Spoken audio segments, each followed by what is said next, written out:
Welcome to another episode of Not Your Money, an educational and advisory platform aimed at helping individuals and professionals embrace the thriving world of blockchain and digital assets with security and confidence. Today, I'm really excited to open up to the first of a series of interviews with industry leaders and experts. So today's guest is Michele Soavi, COO and Chief Sustainability Officer at Impact Scope, a company engaged in empowering enterprises to grow and thrive on the crossroads between the world of Web3 and AI, putting sustainability and impact at the core of their business. Michele, welcome to Not Your Money. Morning, Francesco. Thanks for the introduction. I'm really happy to be here. And you were pitching very well already in Passcode, my company, where we leverage Web3 and artificial intelligence to create sustainable initiatives, basically. And personally, I have the objective, basically, of connecting the business world with the sustainability world. Therefore, I need to talk the languages of the two worlds and connect them. And Fan- yeah, very happy to be here. Fantastic. Very excited to learn myself about this interesting space of sustainability and how it applies to the world of blockchain and ultimately digital assets. So why don't we start with the basics? Just give us a foundational level first around sustainability. What is sustainability? What does it mean? Well, that's already a very good question because, that's very problematic already because sustainability may mean all or nothing because for the time being, very frequently companies have been using very different definitions of sustainability and somehow definitions that were relevant for them, but, not using specific standards that they could make like something comparable and understanding, whether a company is performing better than one other. On the other hand, luckily, regulation is driving the need for standardization, with greenwashing rules, sustainability reporting rules, and other kind of regulations that bring these benchmark comparability elements. Therefore, sustainability anyway is not super easy to define, but it can be defined, in terms of the kind of objectives you want to reach.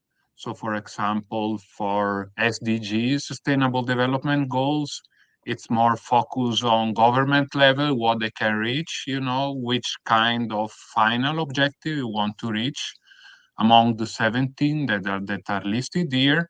But those, for example, are more at the government level.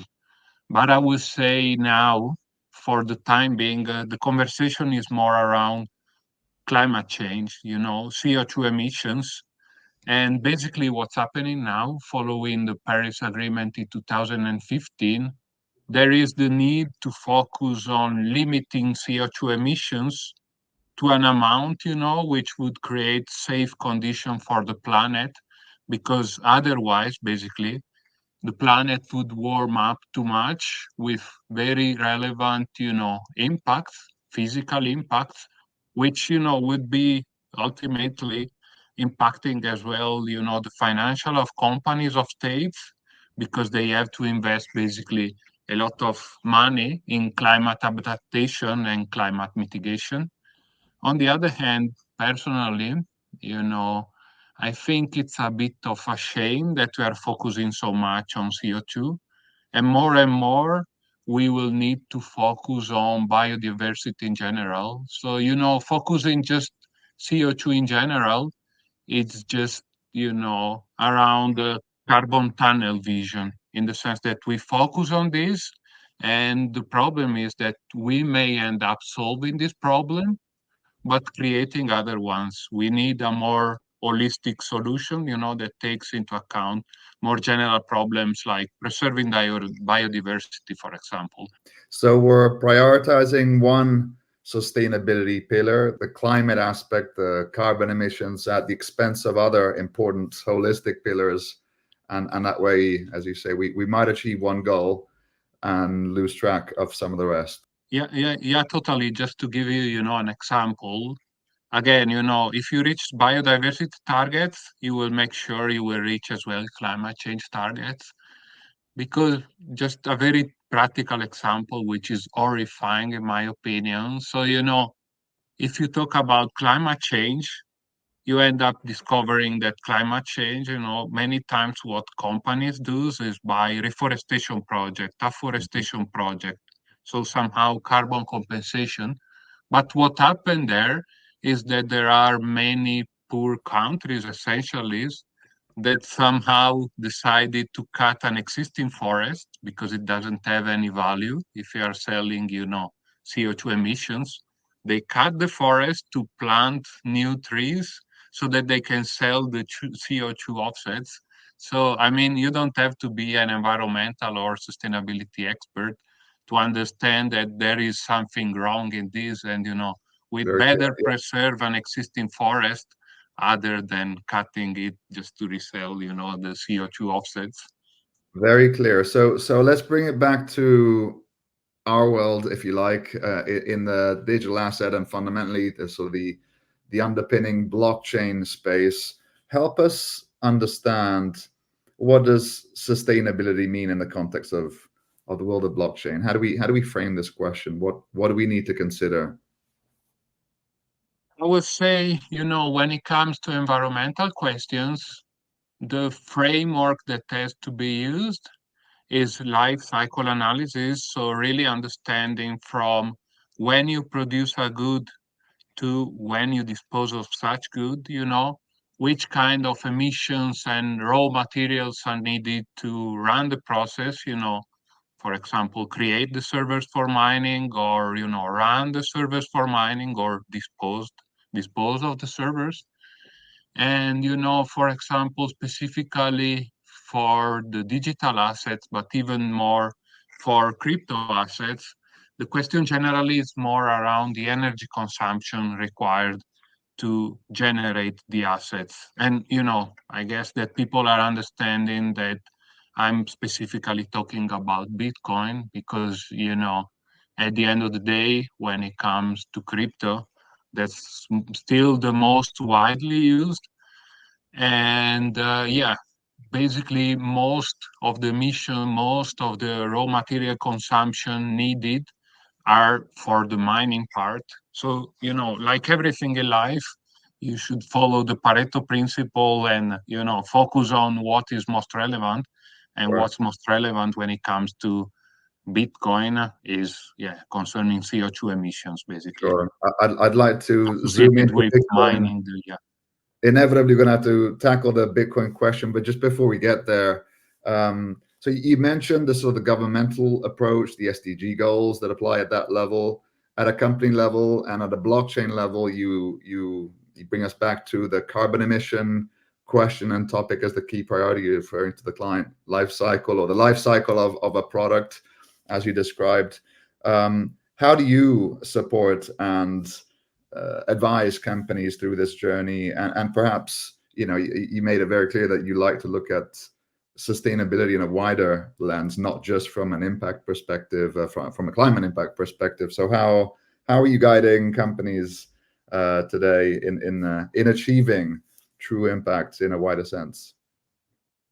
Yeah. So, I mean, realistically, even though I mean, I agree, and it's totally needed to take an holistic view.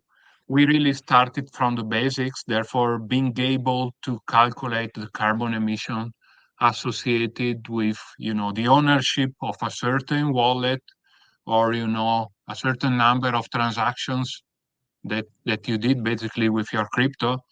And the process was somehow straightforward. There are some sites or some indexes which are widely recognized, like the Digiconomist, which basically they provide daily a quantity of energy which is consumed by a specific blockchain. More specifically, I mean, it all started with Bitcoin and Ethereum. And yeah, even though new cryptos are being included, and basically what we do based on the on the transaction fees, sorry, out of the total transaction fees paid on a certain day, we are basically able to allocate the quantity of kilowatt associated with a certain transaction. And therefore, in a way, starting from the total energy consumption, let's say, of Bitcoin in a specific day, we are able to come up, to what are the CO2 emissions associated with that specific transaction. Understood. I mean, on the other hand, I understand energy consumption is the most relevant element. There are others that need to be taken into account. But, as a person coming from the finance sector, I used to work in financial reporting. You understand, or at least my feeling is that it took centuries almost to develop, accounting standards which are somehow reliable. And, there's always room for improvement because even now, when it comes to accounting, you realize it's not always black and white. It's not so easy. So, yeah, you may understand, and okay, you have LCA, you have environmental measure, you have environmental accounting, but at the end of the day, it takes time, to develop standards, to understand really what is relevant, understand how you can create comparability measures. That's already somehow challenging to account for CO2. But if you consider accounting as well for biodiversity, which enters into the picture I was mentioning this before, of a more holistic view, things become even more complex. So let's say we started from the very core of the problem, and then eventually expanding the kind of scope of working on it, knowing that's an iterative project, that the process it needs some kind of stakeholder engagement, and it will take a while, before Understood. actually coming up with reliable environmental accounting. Would you say where do you stand in terms of what blockchain brings with it as a, let's call it, digital native technology? You mentioned the way we can measure its impact through transactions, through on-chain data that is widely available. It feels to me that should give us the right to be able to assess from the outset through its own infrastructure and data, to assess very quickly how sustainable or not this infrastructure is, and what it allows us to do with it.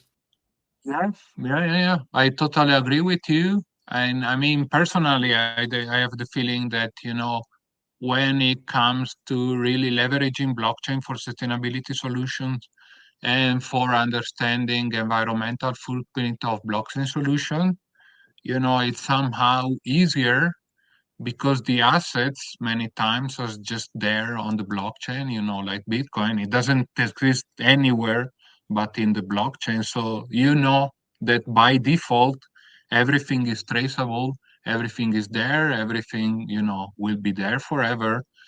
Whereas, there's a number of other applications for sustainable solutions in blockchain, which, theoretically they're really good. But on the other hand, one, at first, they still rely on an infrastructure which is somehow very limited, and, that needs still to undergo some kind of digitalization effort. Just to give you an idea, a very practical example. Yesterday, I was talking about smart grids, blockchain-based smart grids, which I think is like a very interesting use case. And the idea basically is that, maybe you have a solar panel and you can buy and sell, your energy you produce, or, when you don't have production, you can buy the energy, and all the transactions are basically recorded on a blockchain. But, very practically, you realize that many times what happens is that there's really not the infrastructure and the capacity to be able to do so. So, for example, there are some energy utilities that are sending data every 24 hours. Therefore, it's pretty much impossible to understand, how much you were buying, how much you were selling, and, technically put it on the blockchain. And, there it's really question still of undergoing digitalization, because up to when you don't have the asset which is digital, it's very difficult to use blockchain Yeah. solutions. And, that connects to the second problem, the fact that, still blockchain doesn't solve the problem to connecting, physical assets to the blockchain world. Because, Hmm. well, it's nice to say in theory, I can track a diamond, whether it was used for in conflict zones. But still the diamond exists in the external world, and there's always a way to be able to make it figure it out. The diamond is on blockchain, but actually the real diamond is doing something different. Understood. Thank you. So you brought us a few real world examples. Let's dive into the use cases of blockchain and how sustainability plays a role in that. Can you describe, if you want, the landscape, the universe of use cases where you're seeing blockchain come as a solution for sustainability purposes? Yeah, there are definitely many opportunities to use, blockchain for sustainability purposes. When it comes to crypto assets, I mean, what I see the most relevant ones is still the ability to transfer basically money, value, without, using an intermediary and maybe paying huge remittances as it is the case now many times. Sorry, huge fees or remittances sent to whatever third world countries. Although on the other hand, you may question, the fact that there are solutions like M-Pesa in Kenya that work really well, and basically, yeah, you can get your money just by showing you received a specific message. But yeah, that's still really questionable. Many times the problem also when it comes to sustainability solutions using blockchain is that if you are a hammer, you see nails everywhere, and maybe sometimes you really don't need nail to a hammer, sorry, to solve Sure. your problems. And yeah, on the other hand, I would say that the second application on, let's say, the physical world, which is really relevant, is in general the ability to track an asset of whatever type along a supply chain. So, when it comes to sustainability requirements, there are more and more need to be able to trace, the goods, who was producing it, which were the intermediaries involved, and which means of transportation were used to get to the warehouse. Talking Can you about give us that some kind of examples? I aspect. mean, I don't know why, but I'm in my head. I have the maybe the coffee industry. It's supply coming from Africa, South America, perhaps, and other parts of the world. How it's created, what impact it may have at source, how it's transported and ultimately consumed in our houses in the Yeah, Western yeah, world, yeah, yeah. and how that whole what do you call it, supply chain journey can be better measured, such that I will now know as I buy my coffee bag what comes with that price, where's it come from, what's the impact of that coffee cup I'm drinking this morning. Yeah, yeah, yeah, yeah, yeah. That's totally a very interesting use case. When it comes, to the coffee industry, the main relevant problem from my perspective is the fact that many times coffee is grown in areas where there's actually a really strong water scarcity. And being able to understand, that you're actually importing from an area where the water is really missing, make you somehow in many cases actually decide to change your process and somehow start implementing triple bottom line accounting, which accounts for people, planet, and profits. And maybe again in the decision making, you change your parameters to account for specific impacts you may have. And again, for the coffee industry, that may be water scarcity, or another relevant one. I think it's also the question of being able to prove you're paying a fair price, to the one which are actually growing the coffee. And, more general and not just for the coffee, I would say, the ability to actually track goods, food in general, allows for more efficient food management. When it comes to a sustainability perspective, it's really sad to hear that globally around 30% of the food is somehow lost along the value chain every day, just because the food got rotten, or the food is not conserved at the right temperature. And the ability to track this and have real time idea, situation of your food stock, the food Nestle is using in their value chain, is really helpful in reducing these inefficiencies and food waste, which is really a Understood. huge problem. Let me dig a little bit more, Michele. I mean, to what extent is blockchain being used to help us in that direction? The concept sounds extremely powerful, our ability to Uh, track this information on chain, but is that actually happening? that's a bit sad, but I must agree with you that now, application of blockchain in supply chain has been more theoretical than practical, in the sense that there has been many proof of concept, but there is still significant difficulties, in actually implementing it wide in the supply chain. Even though there's a big need for this, because, given the entering regulation on environmental matters I was mentioning before, there's an increasing need to be accounting for, CO2 emissions, under three layers, we can say. So scope one emission are the ones generated internally by a company. Scope two emissions are basically those associated with the energy used internally by the company, whereas scope three emissions are related to, emissions associated with the supply chain and the customers.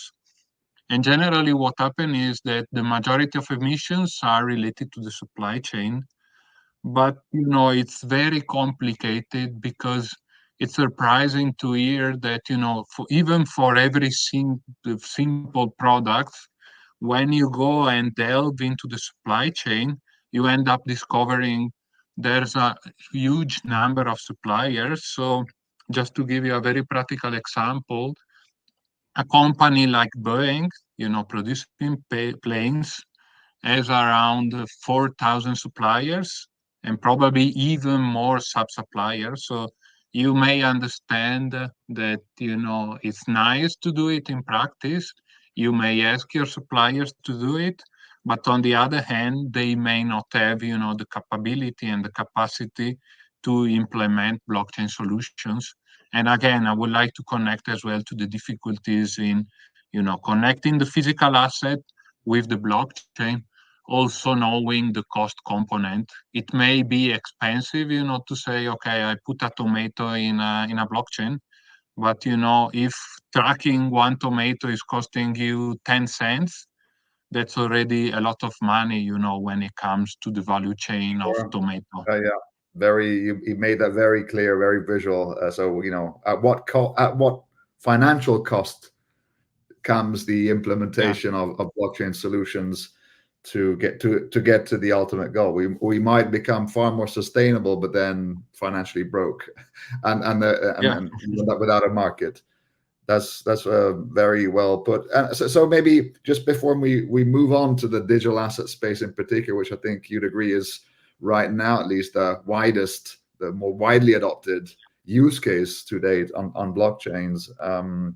Are you seeing concrete examples of non-digital asset related blockchains coming in to support the sustainability agenda? Do you see concrete examples moving on, maybe by sector or in the industry?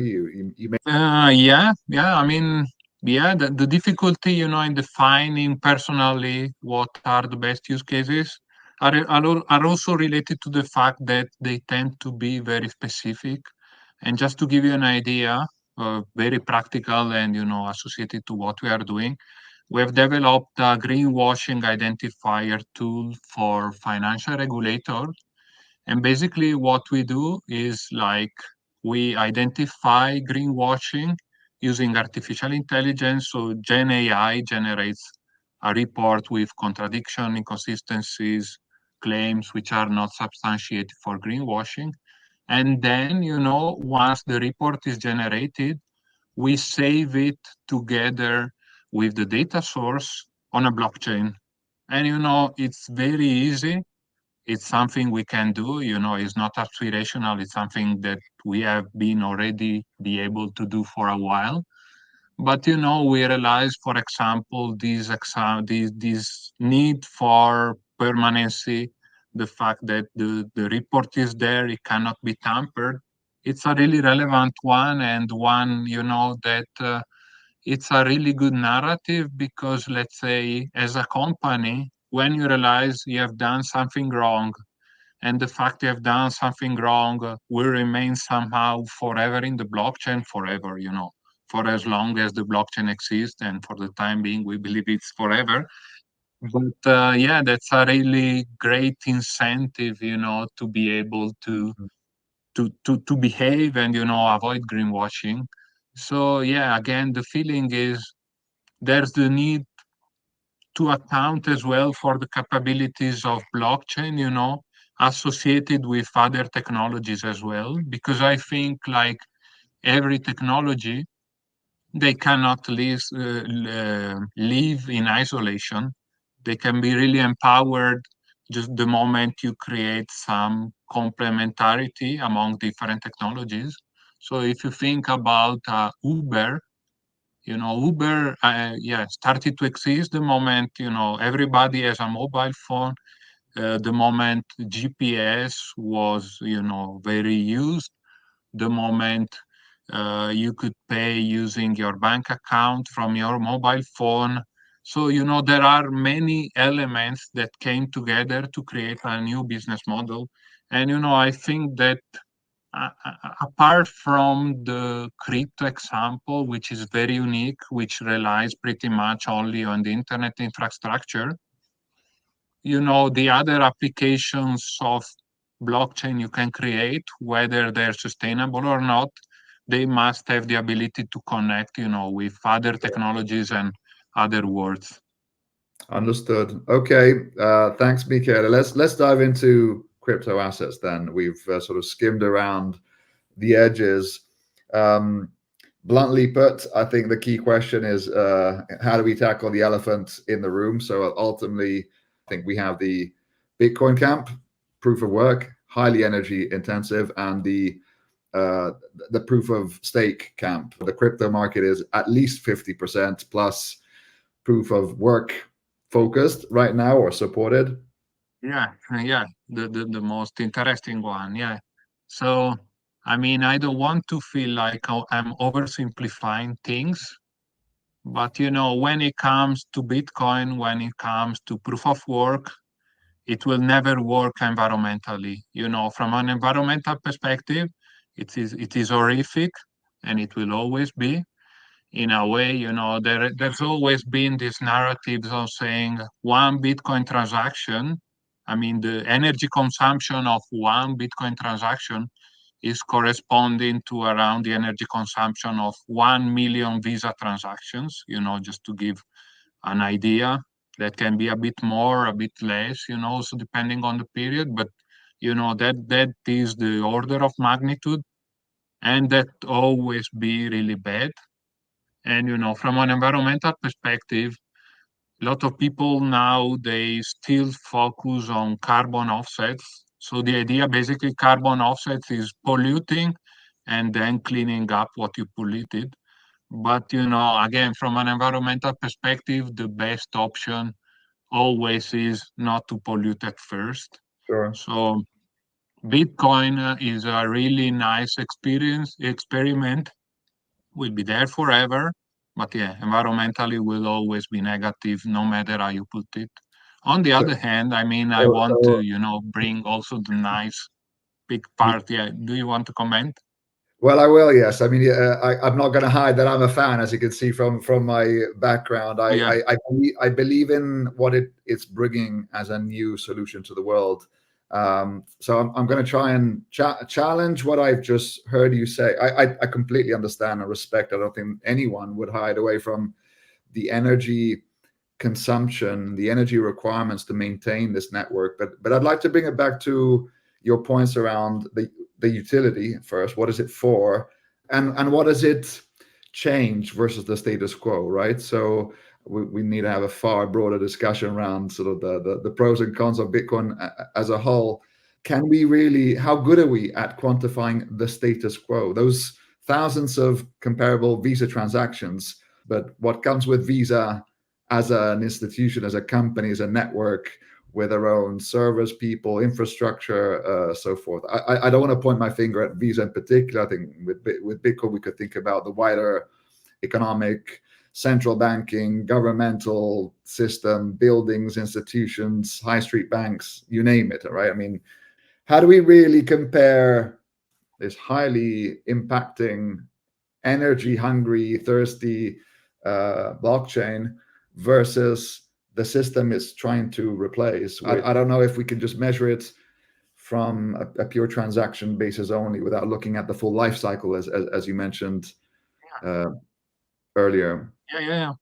I mean, yeah, don't get me wrong. I'm a fan of Bitcoin, but yeah, still I struggle to justify it from an environmental perspective. But I agree, on the other hand, the narrative many times is somehow I feel like it's not really, or let's put it differently, comparing Apple with peers.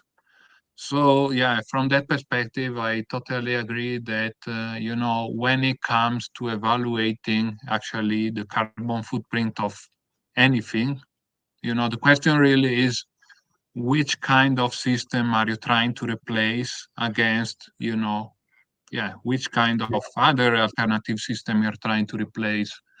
So I Maybe agree. maybe using Yeah. a slightly more specific example, we often think of Bitcoin as digital gold, right? So Yeah. we compare the digital gold to real gold and think of the energy consumption in buying your piece of jewel or your gold bar you keep in a vault, the mining activity, the transportation of it, the holding it in a vault 10 meters under the ground with multiple layers of physical, digital security levels, right, to go with protecting it. I don't sense we see enough of that reciprocal criticism, maybe, or evaluation of how is the new system comparing to that same tool we're trying to, I don't say replace, but compare it against. Do we have a fair assessment of the new asset versus the existing ones? Yeah, I mean, I agree with you. On the other hand, I feel like the problem of Bitcoin is specifically that, and luckily now it's a bit changing, but I feel like many times when you were talking about Bitcoin with people, the first connection they do is like jumping from when you talk about blockchain with people, the first thing they do is like jumping from blockchain to Bitcoin Mhm. and from Bitcoin to energy consumption, Yeah. which is really high. I mean, yeah, we all agree on this. But on the other hand, I would say that the struggle now, as you say, it's more than once the narrative in the general public is somehow, centered about energy consumption without comparing to what you're trying to replace. That's really difficult to change it in a way. And I think there is the need to be able to underline this element also because, I wanted to bring also the other side of the picture. Basically, when it comes to energy consumption of proof of stake, it's actually very low.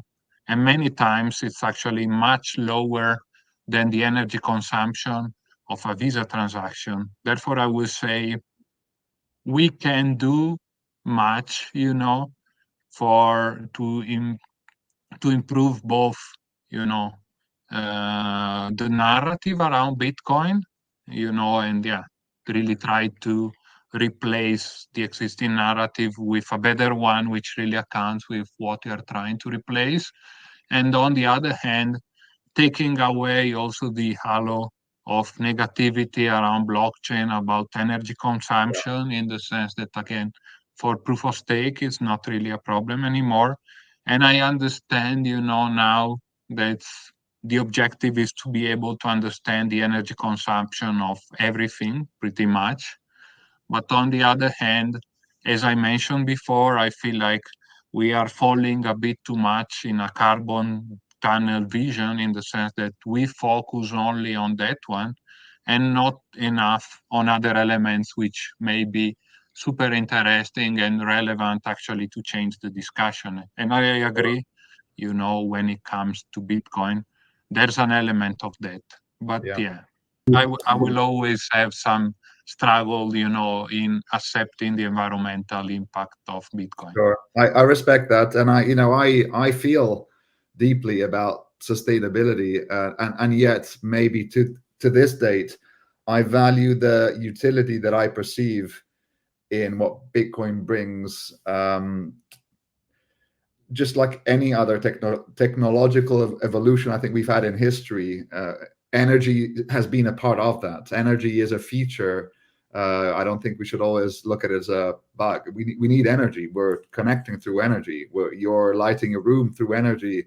And let's face it, without energy, I think we'd go back into the caves, right? And if we wanted to really have a carbon zero world. So perhaps I'm still trying to learn how this plays out in all aspects of our lives, in all dimensions. But maybe let me just ask you one further question on this, as I recently spoke to a mining company who actually helped me understand not only how Bitcoin miners are helping provide for new microgrids, in providing energy outlets in places that currently are deprived from it, that are using this as an opportunity actually to electrify and evolve from, let me maybe describe them naively as primitive economies, to slightly, the moment you can have electricity flowing into your house and feeding a fridge, or charging your phone, it changes your life dramatically. So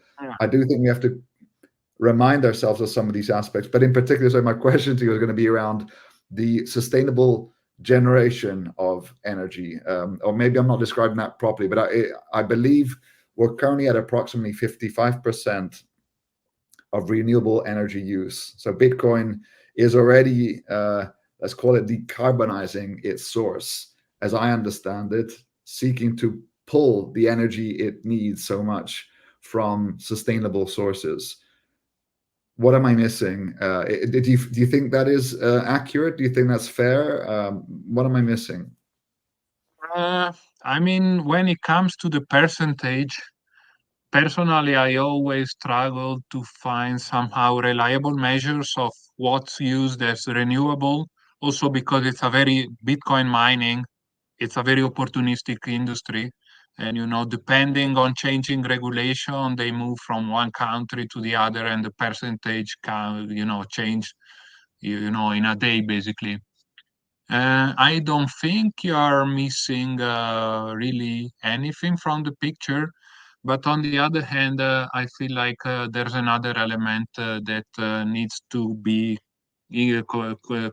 considered, and that's more on the perspective. Okay, now we are actually generating many times a lot of energy, which we are not really able to use. And I'm, referring basically, to solar panels or smart grids I was mentioning before. So that basically the problem is you generate a lot of energy during the day, because there is the sun, Mhm. but there is excess supply of energy during the day, whereas, there is less than needed energy during the night. And for the time being, there is still a significant difficulty in Yeah, storing energy. Therefore, I mean, renewable energy for me, that's one piece of the puzzle. But on the other hand, it's also very important to account for, okay, how can you use the excess capacity during the day to yeah, actually maybe do Bitcoin mining? And yeah, I agree with you that there can be, somehow a way for people to give, financial instruments or access to, exchange value, or even a job, support some economies. But I think, yeah, that the hidden opportunity is somehow more there than in the use of renewable energy. Very, very interesting. In fact, the very same miner I exchanged with, who, by the way, will be the next interviewee following you. So we'll Okay. have the miners' perspective next on this channel. But they were alluding to approximately 65% of wasted energy in the world today. So if we even forget blockchains and crypto assets, as you just described, we have mismatches between demand and supply. We're not particularly good at transporting or saving energy. There's abundant energy on the planet, but I suppose as we live in our societies, clustering in large cities, we need to transport energy from source to demand, right? And Yeah. in transit, we tend to, I don't know, I'm just thinking of the gadgets I might have lit in my house right now that are consuming energy they shouldn't be. Um, it feels like because of that same opportunistic nature of miners, they can play a very active role in stabilizing the grids, in tapping into that stranded energy and converting it into this system of value. So not necessarily creating new energy, but simply tapping into that energy that's already available. It's just not being used. Yeah, I agree. That's definitely an opportunity. I mean, then, realistically, from a risk management perspective, what companies are doing quite often. So, for example, for a mining company, it's somehow a relatively easy exercise to convert kilowatt, of energy used into CO2 emissions. And, Mhm. even without compensating for CO2 emissions, if you somehow try to account for your CO2 emissions from a financial perspective, you can come up with a figure that would account for your cost of production, including externalities. Externalities basically are impacts that are not priced in your business model. So, there are companies that, let's say, they're using $50 per ton of CO2 to understand what would be the impact on their bottom line in accounting for CO2 perspectives. And yeah, on the other hand, I agree that totally, considering the halving process, basically there's always more and more competition around Bitcoin mining because the margins are getting lower. And therefore, yeah, that's an excellent opportunity to try to actually use better the existing electricity other than creating a new one. So we're drawing towards a close here, Michele. But just before I ask you to describe some of the AI elements that apply to the blockchain world and complementarity in that space, you're warning us about the risks and impact of Bitcoin in particular. But I sense you're also a bit of a fan. How does that reconcile for you? And what would you wish for Bitcoin? What do you think are the sustainable outcomes? Do we need a push for? There are emerging layer two solutions, lighter impacting solutions, for example, that are being built, like Lightning, for example, on the core Bitcoin blockchain layer. Would you be an advocate for Bitcoin moving on to proof of stake? Admittedly, I wouldn't, but what do you see as the sustainable future for Bitcoin? Uh, I would connect, to the narrative you just said. Basically, Bitcoin to drive the ability of using capacity, energy capacity in a better way. I think that would be the most relevant objective. Yeah, the one I would like to see. On the other hand, I really don't see Bitcoin passing to a proof of stake mechanism. It's not really in the spirit as well of Bitcoin.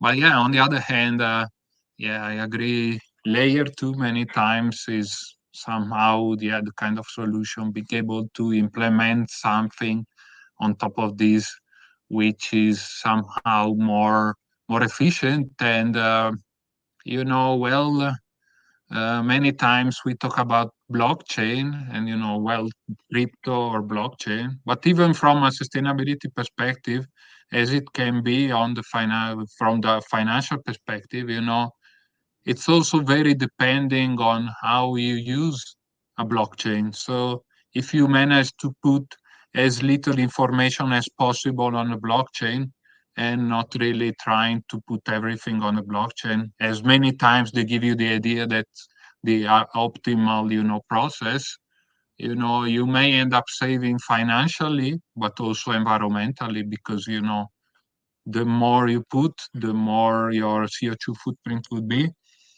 And yeah, so many times you realize, for example, using blockchain, you can just put an hash of a document on the blockchain and you save a lot of energy, you save transaction fees. And that's something that in a way it can be cascading into use of Bitcoin with a more efficient way, and really with a focus on limited reuse of resources. Michele, let's move on to the biggest thing in town. The biggest thing in town, I'd love to say, is Bitcoin, but it's not. It's AI.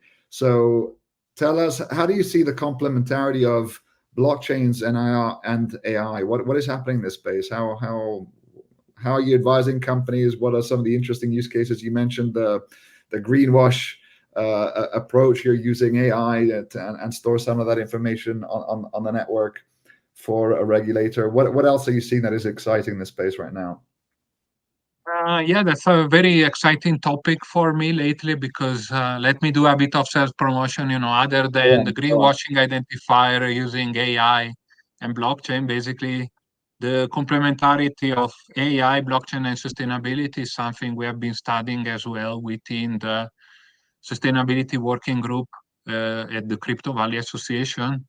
And I think, well, there's a very general element which is very important, and I would like to underline, probably the only one I would like to pass today. The element that, okay, we have the blockchain, we've been talking a lot now, and you have this permanent element, you have this traceability element, the trust machine, the information is there and will always be there. And on the other hand, you have artificial intelligence, which has, incredible capabilities to get an usable output, let's put it this way, starting from very different types of input. But yeah, on the other hand, you're aware that artificial intelligence has a lot of, this black box problem, in the sense that, okay, you give an input, you get a nice output, but you really don't know how you get the output, which kind of process was taking place there.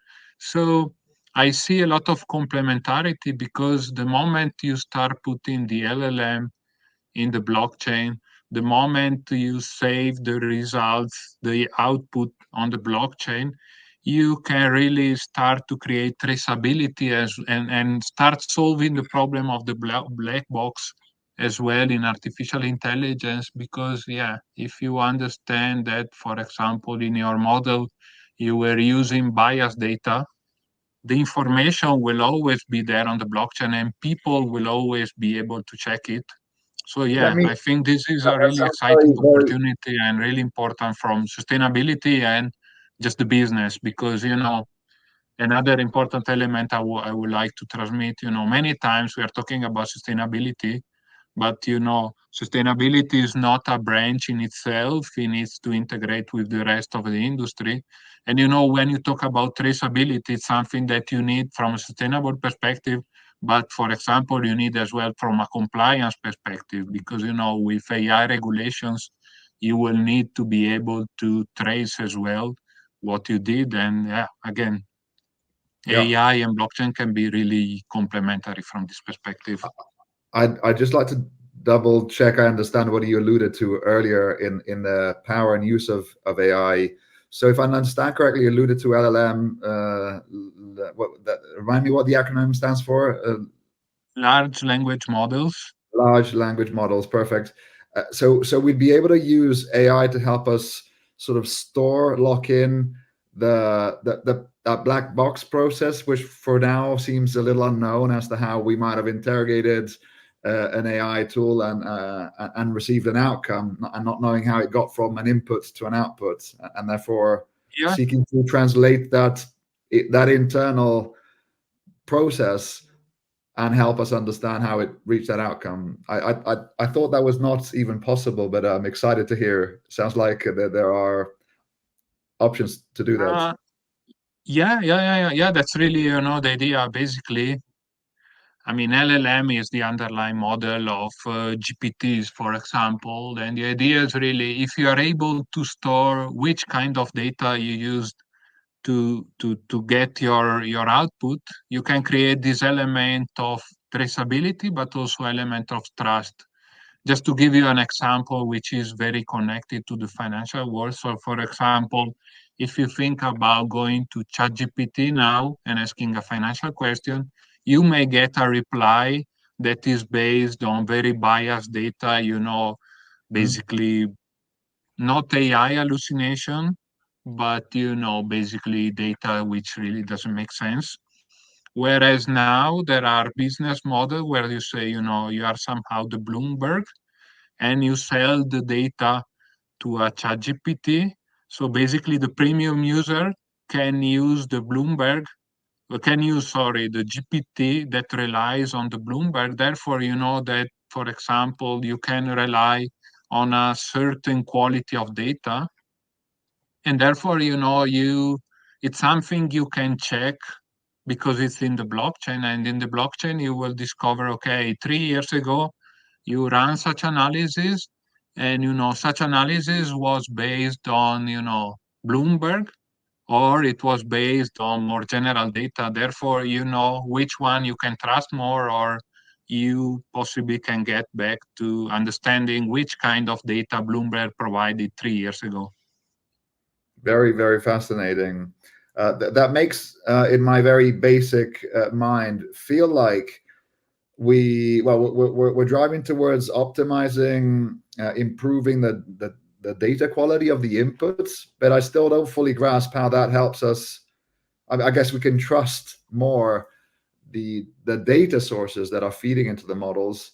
I don't quite get the bit as to how the model then goes off and provides us an output that we can trust. It might use continuously better data, but it's still processing that in its own mind, for I lack of a better word.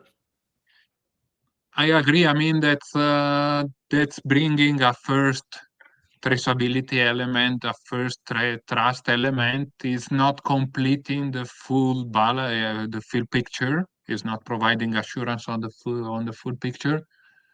But in a way, yeah, that's a start, and I think it's a question of creating some kind of checks and balances around the whole process. And again, blockchain can be one relevant piece there. But yeah, there's still work to be done, but the opportunity is definitely there.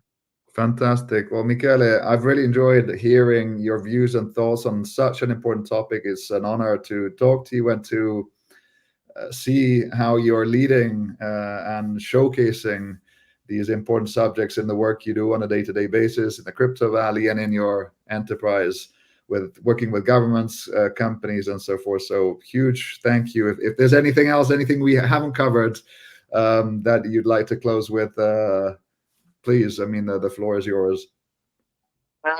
Thanks, Francesco. That was really instructional also for me. It's always nice to reflect and, get different perspective. It's always, I find somehow difficult to come up with closing thoughts, but, what I would like to transmit is just, okay, just try to think about what the kind of implication from an environmental, social, and governmental perspective your business model may have. And, actually, you may end up having some cost savings, you may end up having less headaches because, you understand that sustainability many times means also compliance, means also risk management. Therefore, yeah, just keep into account also these when you're implementing whatever your digital asset solution. Yeah. Very wise words, very well received. I feel as a father that my kids are growing up in a world where they're certainly more alerted to some of these topics.